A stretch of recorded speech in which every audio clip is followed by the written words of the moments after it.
turn 1 Chaos, he has Fate Weaver and Blue Horrors off, but he rolls a 1, which means his non-preferred wave comes in. But they do deep strike without too much hassle, and they pop in right beside the Daemon Prince, or right in between the Daemon Prince and the Plague Marines. We'll have to see, I've never dealt with them before. The Daemon Prince is actually swooping, and so he starts to swoop, because if you start the game on the board, you have to be gliding. So he starts swooping, so he just moves over. Luckily, there's no armor facing, or it doesn't matter where flying monstrous creatures face, so a lot more freedom of movement. And then the Hordes were about to shoot at the bikes, but because they claim that objective, because of night fighting the objective, they have a 2+ cover save. Look at a mysterious objective. 4, which is the same. Alright, night fighting's over. Luckily, I remember turning on lights. Sirs, they come in. Okay. He comes in. Rolling to see where the Deathcopters come in. They come in right where I want them. I decide to test out the forest, see what kind of shenanigans I can pull with a mysterious forest, and none of them get hurt by dangerous terrain. And the forest did. Alright, mysterious forest. We rolled 4, it's Ironbark Forest. That sounds good.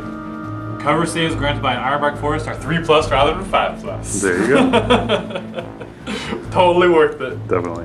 Now for the flyer, zooming on, he can move up to 36 inches. I should have given him red paint job so he can move an extra inch, but we'll get to that, why it's important. But he moves on as a bomber, and the looted wagons do not touch that.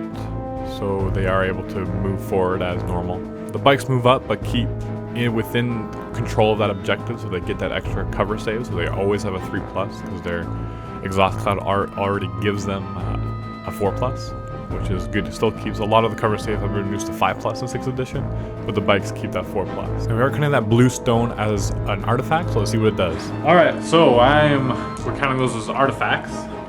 So let's see what this artifact is. 3. Holy Relic. It's treated as an objective. Cool. It's worth 2 victory points. Nice. So we'll put 2 here. It's worth 2. And that's it. The rest of my army now has to move up. First looted wagon, luckily getting out of the icy river without too much complications. They move up, and I kept them forgetting that you can move all out in the shooting phase. So they could have moved out last turn and then been done with it. But the Ludas are still stuck in the river. Their difficult terrain roll, and then through dangerous terrain though, none of them died. So that was okay. So they're shooting out of an icy river, and now we're moving up that eye. As you can see, the other piece of terrain, I'm going to check out what the next artifact is. Once it's triggered, it is active for the rest of the game. All models within 6 inches have initiative 10. How does that work? I don't know. It's like time flow. It's like a time bubble of sorts. I don't know. Okay. Lots of new random crazy things happening on the board. Lots of things to forget about. The Ludas decide to move up and claim that objective. Well, not claim it, because they're not troop choices, but they can control it, and then that is the one that gives them, when they can re-roll their ones for their misses. So that actually, with snap firing, that actually can be quite effective. And then lose a few Ludas running out of the icy river. And the boys run in the movement phase, and they run. And what I decided to do, just for kicks, because I wanted to see, I put 1 guy in the forest. Alright, so jungle, or wood. 4, Ironbark Forest. Nice. Oh yeah, we just mark these. Moving into the shooting phase, the Deathcopters are shooting out into the Rhino. Thank goodness they're twin linked, and I do get 2 hits. Managed to get 1 penetrating hit, which automatically takes off a hull point, plus the damage chart, which is just a 2. So that's just shaken now. 1 and 2 are the same, and so he loses. Well, loses 1 hull point. So he has 2 left, and he just can't shoot.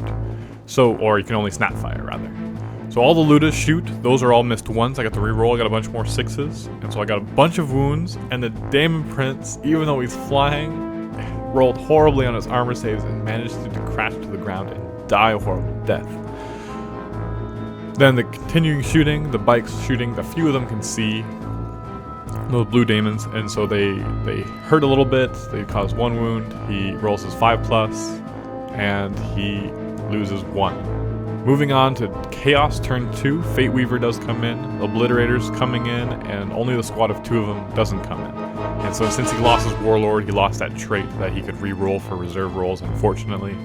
But Fate Weaver doesn't scatter too much, and he's good, and the Obliterators can jump on there with the Icons of Chaos that are in both squads.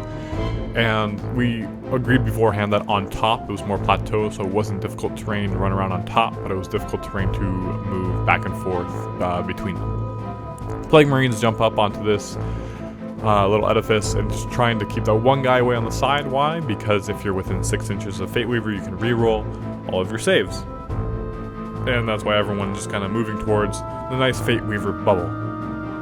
That is not too pleasant to do. And so he gets hot, so he got a 3+, re-rollable 3+, and then a 5+. Feel no pain, but he failed each one, so that was a bit silly. And then he hits a few of my bikes. I do have my 3+ cover save actually, and I lose 1 wound. Next, shooting Obliterator last cannon at the looted wagon. I thought he was shooting at my plane.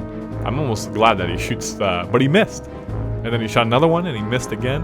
And then Fate Weaver shoots his bolt, and roll a 2, and it didn't manage to hurt anything. And then shooting the Melta and the Bolter, I think, at the Death Copters, gets 2 wounds, but a 3+ save manages to save them. So, moving on, we'll see what damage the Orks can do back.